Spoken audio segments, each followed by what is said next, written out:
Number 7 तक हो गए थे। क्वेश्चन नंबर 8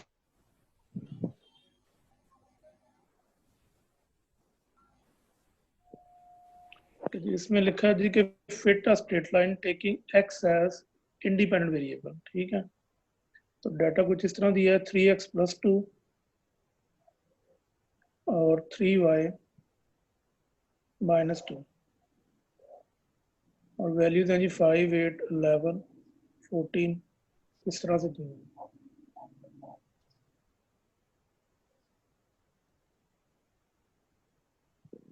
ठीक है जी, इससे पहले जितने भी क्वेश्चन थे सब में आपको x और y दिया होता था। ठीक है, x दिया है, y दिया है। ठीक है, ऐसे पिछले जितने क्वेश्चन किए सब में x और y दिए है। इस क्वेश्चन में आपको दे दिया है 3x+2 3y-2। तो क्वेश्चन ये था कि मालूम करना है टेकिंग x एज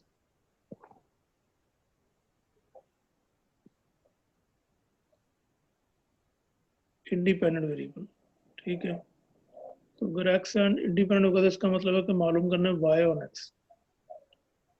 ठीक है, क्या मालूम करनी है जी? y ऑन x करनी है, क्योंकि अगर x राइट साइड पर होगा तो इसका मतलब है कि आपने इक्वेशन मालूम करनी है y = a + bx। और ये जो x होता है ये इंडिपेंडेंट होता है। अगर x राइट साइड पे लिखा है तो इंडिपेंडेंट वेरिएबल है। ठीक है जी लेकिन इसमें एक है कि आपको x और y नहीं दिया, तो इसका मतलब है कि ये x को किसी चीज से अगर मल्टीप्लाई किया है या कुछ चीज प्लस माइनस की है तो ये एक नया वेरिएबल बन गया है, तो उसको नया नाम देना पड़ेगा u। इसी तरह y को अगर किसी चीज से मल्टीप्लाई किया, उसमें कुछ चीज प्लस माइनस की है तो इसको एक नया नाम देना पड़ेगा, जैसे v दे दिया। इससे पहले u और v आप खुद मालूम करते थे, आपको x y वो देता था और आप इस तरह से किसी चीज से मल्टीप्लाई या प्लस माइनस जो भी करके उसका u और v खुद बनाते थे। ठीक है, इसमें उसने आपको बना बनाया दे दिया है, सिर्फ आपको कंफ्यूज करने के लिए उसने उसके नाम नहीं लिखे। तो जाहिर सी बात है, अगर आपको x के साथ कोई चीज़ नज़र आ रही है तो इसका मतलब वो x की वैल्यू x नहीं रहेगी, तो उसको किसी चीज़ से मल्टीप्लाई कर दिया या आपने प्लस माइनस कर दिया। ठीक है, तो सिर्फ इसके साथ आपने u और v लिख लेना है। इसका मतलब पहले आपने मालूम करना है, फर्स्ट वी विल फाइंड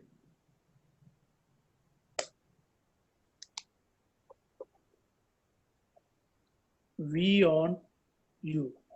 तो ये इक्वेशन मालूम करेंगे जी, तो वो इक्वेशन है कि v = a + b।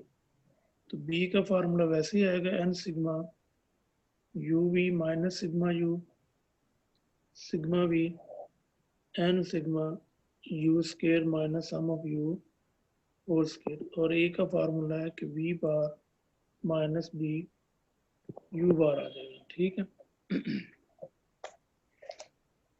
तो इसमें एक स्टेप उसने आपका बचा दी है कि आपको u भी बना के दे दिया, आपने जस्ट क्या करना है कि u को v से मल्टीप्लाई कर दें और उसके बाद क्या मालूम कर लेंगे, u का स्केयर कर लेंगे। तो ये आ जाएगा जी sigma u sigma v sigma uv और सिग्मा u स्क्वायर। ठीक है, इसके भी उसी तरह जो a और b के आंसर निकलेंगे, क्योंकि वो अभी आपने v और u को यूज किया है, तो वैसे a भी आपको यहाँ भी नजर आ रहा है। ठीक है, वो तब वहां पे वैल्यूज पुट कर सकते थे अगर आप वेरिएबल x और y यूज करते। आपने वेरिएबल कौन से यूज किए? v और u यूज किए हैं। ठीक है, तो इसके कोई भी आंसर, फॉर एग्जांपल ये 2 लिख लें और ये क्या लिखना है, फॉर एग्जांपल 1.5। तो इसको आपने पुट यहाँ पे करना है कि a + bu। तो a की जगह पे 1.5 आ गया, b की जगह पे 2 आ गया और ये इक्वेशन आ गई। ठीक है, अब दोबारा आपने रिप्लेस करना है उसके ओरिजिनल वेरिएबल। हमेशा हर क्वेश्चन में आपको बता रहा हूँ कि x और y होते हैं, तो अगर v और u को यूज करके आप बना भी रहे हैं तो ओरिजिनल वेरिएबल में आपको रिप्लेस करना पड़ेगा। तो रिप्लेस करेंगे कि v किसके बराबर है 3y - 2 के और u किसके बराबर है 3x + 2 के। तो यहाँ पे पुट कर दें 3y, तो y के ऊपर क्योंकि y लेफ्ट साइड पर है, ये एस्टिमेटेड वैल्यू इसके ऊपर हेड डालना है, -2 आ गए, और ये 1.5 जो भी ऊपर इक्वेशन थी उसमें v और u की जगह अपने वैल्यूज पुट कर देंगे। ठीक है, तो इसको उसी तरह 3y, ये 2 उस तरफ चला जाएगा। ठीक है, इस 2 को अंदर मल्टीप्लाई कर दें, ये आ जाएगा 3x प्लस क्या आ जाएगा जी 4 आ जाएगा। तो इसको सॉल्व करके दोबारा आपने उसी फॉर्म में लेके आना है। ये आएगा आपके पास आंसर जी 1.714 प्लस 1.28, ये इक्वेशन आएगी, यानी कि इसको a प्लस bx की शक्ल में लेके आना है। इसको किस शक्ल में लेके आना है, तो ये a आएगा, ये b आएगा, और ये x वैसे आ जाएगा, ये आ जाएगा। ठीक है, उसके बाद उसने कहा जी कि आपने x की वैल्यू पुट करनी है, also for x is equal to 5/3 put करना। ठीक है, जो इक्वेशन ऊपर आई है, तो x की जगह पे क्या पुट कर दें, 5/3 पुट कर दें, तो इसको सॉल्व कर लें, तो ये आ जाएगा जी 3.86 आंसर आ जाएगा। ठीक है, आसान ही क्वेश्चन। कल वाले भी कोई क्वेश्चन किसी बच्चे ने करके नहीं खाया, इकट्ठे पता नहीं आपने कब करना है, कि क्वेश्चन साथ साथ होते जा रहे हैं, 2-2 क्वेश्चन होते हैं डेली के, बंदा करे तो 10 मिनट भी नहीं लगते। क्वेश्चन नंबर 8 का बी पार्ट देखें।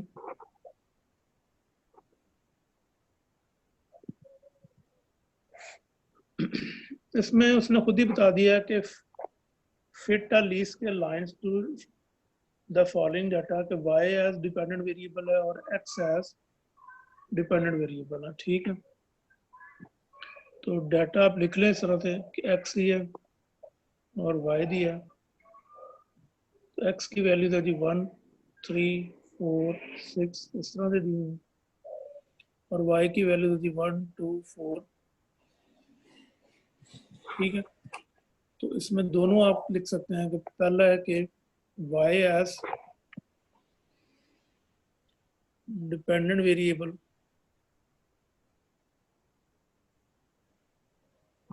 और सेकंड है x as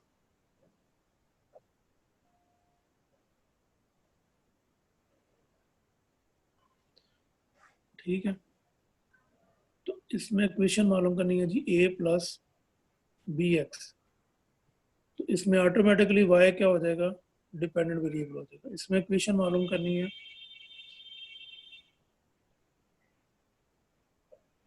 x on y, तो वो इक्वेशन आ जी x equal to c plus d y, तो इसमें x खुद ही ऑटोमेटिकली क्या हो जाएगा, डिपेंडेंट हो जाएगा। इसका मतलब है कि दोनों मालूम करनी है, एक इक्वेशन में y डिपेंडेंट हो तो y लेफ्ट साइड पर आएगा, एक इक्वेशन में x डिपेंडेंट हो तो x किधर आएगा जी, लेफ्ट साइड। आसान ही है, इसमें कुछ भी नहीं, सिंपल क्वेश्चन है कि b मालूम करना है, a मालूम करना है, इसमें भी b मालूम करना है और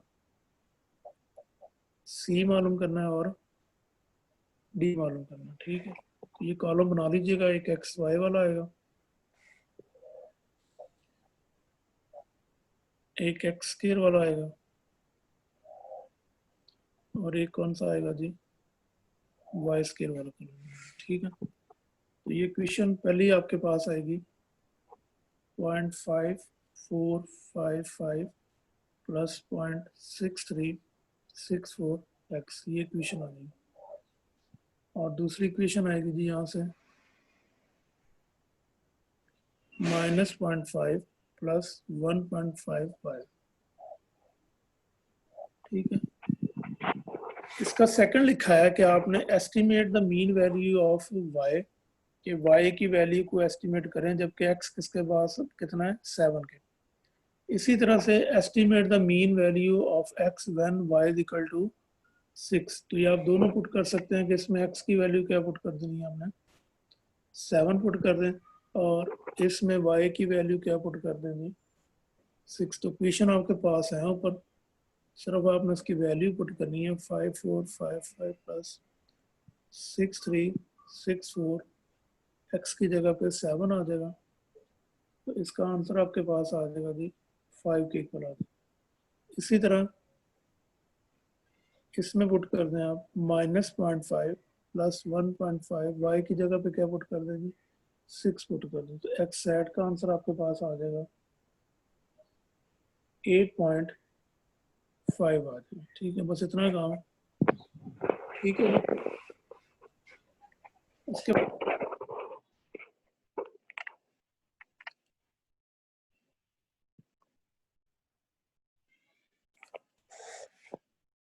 9 में भी कहता है कि 5 वैल्यूज दी हैं आपको एक्स और वाई की।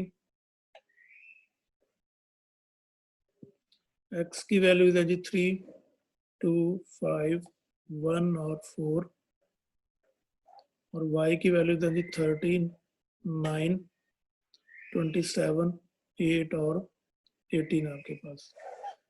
इसमें भी लिखा है लीस्ट स्क्वायर लाइंस, आपने दोनों लाइन मालूम करनी है, वो दोनों उसने बता दी है कि y ऑन x, ठीक है जी, और x ऑन y। ठीक है, बस इसकी नोटेशन में फर्क लिखा है, पहले हम सिर्फ लिखते थे y equal to a plus b x, इसमें उसने लिख दिया दोनों को a और b की फॉर्म में लिखा है, दोनों इक्वेशन को किसमें लिखा है a और b के फॉर्म में लिखा है। ठीक है, कि इधर भी उसने a b लिख दिया और इधर भी क्या लिख दिया a और b लिख दिया, लेकिन दोनों में फर्क रखने के लिए इस a के नीचे छोटा सा पहले y लिख दिया, बाद में x लिख दिया, ताकि इसको इस तरह पढ़ा जाए कि y ऑन x। इसमें भी b के नीचे छोटा सा कैसे लिख दिया y और x, ताकि इसको इस तरह पढ़ा जाए कि ये जो b है ये किसका है y ऑन x का है। इस a के नीचे छोटा सा उसने क्या लिख दिया x और y, यानी कि इसको इस तरह पढ़ा जाए कि ये जो a है ये किसका है x ऑन y का है, और ये जो b है ये भी किसका है जी x ऑन y का। ठीक है, तो काम वही है, यानी कि ये वही a प्लस बी एक्स है, और ये इसको क्या पढ़ सकते हैं c प्लस डी है। तो फार्मूले इसी तरह ही आएंगे कि ये b किसका है जी y ऑन x का, इसका फार्मूला वही आएगा n सिग्मा एक्स वाई। ठीक है जी, n sigma x square minus sigma x whole square, और a का फार्मूला भी इसी तरह ही है y bar minus b x bar, यानी कि इसको पढ़ना कैसे है कि ये y ऑन x का।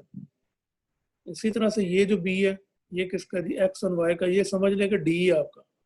ठीक है, तो ये n sigma x y minus sigma x sigma y, n sigma y square minus sigma y whole square. ठीक है, और इस a को आप समझ लें कि ये c है, वो क्या आएगा जी x बार माइनस बी वाई बार। ठीक है, यानी कि जहाँ पे आप d लिखते थे वहां पर b क्या आ गया x और y, सिर्फ नोटेशन फर्क की है, फार्मूला सारा कुछ वैसे ही। उसके बाद इसमें कहता है जी ये आपके पास इक्वेशन आ जाएगी इस तरह से कि 0.9 प्लस 4.7 एक्स के, और ये इक्वेशन आ जाएगी आपके पास 0.09 प्लस 0.194 वाई के बराबर आ जाएगी। ठीक है, अब इसमें उसने एक चीज पूछी है, क्या आप हमेशा वैल्यू किसकी पुट करते हैं राइट साइड पर, राइट साइड पर वैल्यू पुट करके आप किसकी वैल्यू निकालते हैं जी वाई की। वो कहता है कि क्या ऐसा हो सकता है कि वो x की वैल्यू आप इधर पुट करके y की वैल्यू यहाँ से निकाल रहे हैं। ठीक है, तो ये रॉन्ग होता है, यानी कि हमेशा जब भी वैल्यू पुट करते हैं राइट साइड पर पुट करते हैं और आंसर किसका आता है लेफ्ट साइड पर। वो कहता है कि चेक करके तो देखें कि क्या आंसर सेम आते हैं, क्यों यानी किस बात से रोका जा रहा है कि हम वैल्यू पुट नहीं कर सकते। अगर आंसर सेम आ रहे हैं इसका मतलब फिर हमारी लॉजिक गलत है, हम फिर जिस तरह मर्जी वैल्यू पुट करके दूसरे की वैल्यू निकाल सकते हैं। ठीक है, वो कहता है कि आप चेक करके तो देखें कि आपने x की वैल्यू यहाँ पुट करते हैं तो y का आंसर आता है, क्या x की वैल्यू इधर पुट करके आप वहां से y का आंसर निकालेंगे तो क्या वो सेम आएगा। तो वो इस क्वेश्चन में आपने करके देखना है। वैसे हमेशा वैल्यू किस तरह पुट कर सकते हैं जी राइट साइड पर, लेफ्ट साइड पर वैल्यू पुट नहीं कर सकते, लेकिन इस क्वेश्चन में करके देखनी है। ठीक है, तो यहाँ पर तो आप x की वैल्यू 6 पुट कर लेंगे, जो यानी कि रूटीन में काम करते हैं। ठीक है, तो 4.7 x की जगह पे क्या आ गया जी 6, तो y हैट का आंसर आपके पास आ गया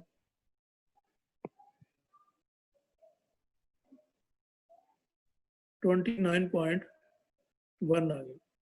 वही काम इधर करके देखें कि एक्स हैड की जगह पे क्या पुट करके देख लें 6 के, तो आपने 6 इधर पुट करना है। ये 0.09.194 वाई, इसको इधर लाके माइनस कर दें और यहाँ से y का आंसर निकालें किसको, उसके ऊपर डिवाइड कर दें, तो y का आंसर आपके पास आ रहा है 30.46। ठीक है, इसका मतलब दोनों के आंसर बराबर नहीं आए, तो इसका मतलब है कि हमेशा जब भी वैल्यू पुट करेंगे वो किस तरफ करेंगे जी, राइट साइड पर। आप इसका इन्वर्स यूज नहीं कर सकते। ठीक है, उसने लिखा है कि ये जो आपने 30.46 निकाला है विच इज यूजलेस एस्टिमेट, यानी कि इसका फायदा कोई नहीं है जो आपने निकाला, because the regression analysis does not permit, ये हमें इजाजत ही नहीं देता कि हम लेफ्ट साइड पर कोई वैल्यू पुट करें। ठीक है, inverse use of the least square line, ये इनवर्स यूज है, यानी कि इसका इनवर्स यूज आपने नहीं करना, हमेशा जब भी वैल्यू पुट करनी है वो राइट साइड पर करनी है। ठीक है, तो ये जो नीचे स्टेटमेंट लिखी है इसको भी पढ़ लेना। 9 का बी पार्ट, इसमें लिखा जी रिग्रेशन कोफिशिएंट्स, इसमें क्या लिखा हुआ है, रिग्रेशन कोफिशिएंट्स। तो रिग्रेशन कोफिशिएंट्स का मतलब रिग्रेशन लाइन ही होता, सिर्फ बी होता है। रिग्रेशन कोफिशिएंट्स इसका मतलब सिर्फ बी और डी होता है, जो आप मालूम करते हैं ना फार्मूले, सिर्फ उसका यही है कि बी और डी को पूरी इक्वेशन ही मालूम करनी है कि y is equal to a plus b x, वो काम नहीं करना। रिग्रेशन कोफिशिएंट्स उसने लास्ट पे s यूज किया हुआ, s का मतलब है कि दोनों मालूम करने हैं, b भी मालूम करना है और d भी मालूम करना है। उसने आपको वैल्यूज निकाल के दे दी हुई है, सिर्फ आपने जस्ट फार्मूले लगाने हैं, ये सिर्फ b का लगा दें और इधर किसका लगा देंगे आप, d का। तो जो पहला डाटा है उसके मुताबिक b का फार्मूला ये आएगा, sigma x minus x bar y minus y bar over sigma x minus x bar का स्केयर। सिर्फ आपने इसमें वैल्यूज पुट कर देनी है कि ये 92 है और ये 172, तो ये इसका आंसर आ जाएगा। ठीक है, इसी तरह इसमें d का फार्मूला आ जाएगा। इनके आपस में फार्मूला का यही फर्क होता है कि इसके ओवर में x की रकमें आती हैं और इसके ओवर में किसकी रकमें आ जानी है जी, y की शक्ल में आ जानी है। ठीक है, फार्मूला सेम मिलता जुलता ही होना, सिर्फ डिनोमिनेटर जो बटे की नीचे वाली रकम है वो फर्क होती है, ये सारी x में आ जानी है और ये सारी किस में आ जानी है जी, y। ये भी चीजें आपको दी हैं, सिर्फ पुट करनी है 92 ओवर क्या आ जाएगा जी 140। ठीक है, तो ये आंसर आपके दोनों आ जाएंगे जी। इसको b और d लिख लें या इसके b के नीचे ये लिख लें कि ये y ऑन x का होता है और ये d जो होता है इसको भी b की शक्ल में लिख सकते हैं कि ये किसका होगा जी, x ऑन y का। इससे परेशान नहीं होना। ठीक है, यानी कि बुक के ऊपर जो आंसर दिए हैं वो ये आंसर दिया कि ये b y ऑन x का, तो b y ऑन x वाले को हम b कहते हैं और d हम किसको कहते थे, जो x ऑन y से b आता था। ठीक है, वो एक ही बात है। पार्ट है उसमें जो डाटा दिया हुआ है उसके मुताबिक b का फार्मूला, ये फार्मूले सारे आपने लिख लेने एक जगह कि जो जो आते जा रहे हैं वो ये फार्मूला आएगा। ठीक है, और d का फार्मूला आएगा एस एक्स वाई और एस वाई का स्केयर। ठीक है, इसमें सिर्फ एक कमी ये है कि आपको एस एक्स वाई नहीं दिया, तो आप मालूम कर लेंगे कि first find s x y, तो वो किसके बराबर होगा, sigma x minus x bar y minus y bar over n के होगा। तो ये 148 और n किसके बराबर है जी 15 के। जब ये निकल आएगा इसको दोनों जगह पुट कर लीजिएगा एस एक्स वाई यहाँ पे, और एस एक्स आपको पहले दिया वो उसका स्केयर कर लेना, एस एक्स का क्या है जी स्केयर है, तो वो स्केयर की शक्ल में आ जाएगी। इसी तरह डी वो भी यहाँ पे एस एक्स वाई की वैल्यू आ जाएगी और एस वाई आपको दिया 16.627, तो ये आ जाएगा। ठीक है, जस्ट आपने बी और डी मालूम करने हैं, इसमें ए और बी ना वो इक्वेशन लिखने की जरूरत है, y equal to a plus b x और ना c प्लस डी। ये एक्सरसाइज आपकी कंप्लीट हो गई है। इसके क्वेश्चन करके जरा जल्दी साथ कर लेंगे तो आगे अब चलेंगे अगली एक्सरसाइज।